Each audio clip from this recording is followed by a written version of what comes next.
ना जो drama serial Chaalbaaz के नेक्स्ट आने वाले एपिसोड में आप देखेंगे कि जब आयजा अपनी बहन को देखेगी उसके फ्रेंड के साथ, तो वो अपनी बहन से कहेगी ये तुम क्या कर रही हो, मैंने तुम्हारे लिए कुछ और सोच रखा है और तुम इस लोफर के चक्कर में पड़ी हुई हो। तुम जानती हो इसको मैंने कितनी लड़कियों के साथ और भी देखा है, मैं तुम्हारी ज़िंदगी बर्बाद होने नहीं दे सकती। इससे ज़रा पूछो तो सही, तुम नहीं जानती हो इस तरह के लड़कों को कि इनका तो काम ही यही होता है कि एक लड़की को फंसाना और उसके बाद उसको छोड़ते चले जाना, ना तो उसकी इज्जत की परवाह करना और ना ही उसके माँ बाप की। इसलिए बेहतर यही होगा कि तुम अपनी बहन की बात मानो और ताया अब्बू के घर ही शादी कर आ जाओ रोहान के साथ। फिर देखना तुम किस तरीके से हम इशल का पत्ता साफ करेंगे, क्योंकि ताया अब्बू ने तो इशल को बहू बनाने की ठान ली है। असद के मना करने के बावजूद मुझे तो लगता है कि शायद इन लोगों की कोई ना कोई प्लानिंग है। असद ने भी शायद मेरी वजह से मना तो कर दिया है, लेकिन वैसे ताया अब्बू को रजामंदी जाहिर कर दी होगी। आखिर वो उसके भाई हैं आशिर के, और आशिर की खुशी में ही उनकी खुशी होगी। मैं आशिर को जितना अब तक जान चुकी हूँ, मुझे लगता है कि शायद उनके नज़दीक मेरी खुशी से ज़्यादा अपने भाइयों और अपने बाप की खुशी अहमियत रखती है। मुझे लगता है कि शायद मुझे कदम जमाने में उस घर में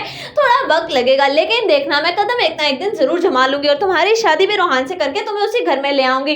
तुम जानते तो हो ताया अब्बू के हालात को, और ताया अब्बू कितनी ही जिंदगी जी लेंगे। देखना ताया अब्बू के बाद ये सारा कुछ हम दोनों बहनों का ही हो जाएगा। हम आशिर और इशाल को इस घर से बाहर निकाल कर खड़ा कर देंगे। उधर आप देखेंगे कि जब आशिर कहेगा इशाल से कि तुम जानती हो कि सिर्फ और सिर्फ मेरे भाई ने एतराज किया था तुमसे शादी करने पे, तो वो इस बात पे था कि तुम जॉब करती हो और नौकरी करने वाली लड़कियों को वो अच्छा नहीं समझते। बस इसी वजह से मैं तो कहता हूँ कि तुम अपनी जॉब छोड़ दो। इस पर कहेगी इशल कि तुम्हें क्या हो गया है, तुम तो जानते हो कि मैं अपना करियर इस तरीके से बीच में नहीं छोड़ सकती। इस पर आशिर कहेगा कि तुम्हें कौन कह रहा है कि तुम अपनी जॉब मुस्तकिल छोड़ दो। मैं तुमसे वादा करता हूँ जैसे ही हमारी शादी हो जाएगी तुम अपनी जॉब कंटिन्यू कर लेना, क्योंकि मैं अपने भाई को भी नाराज नहीं कर सकता।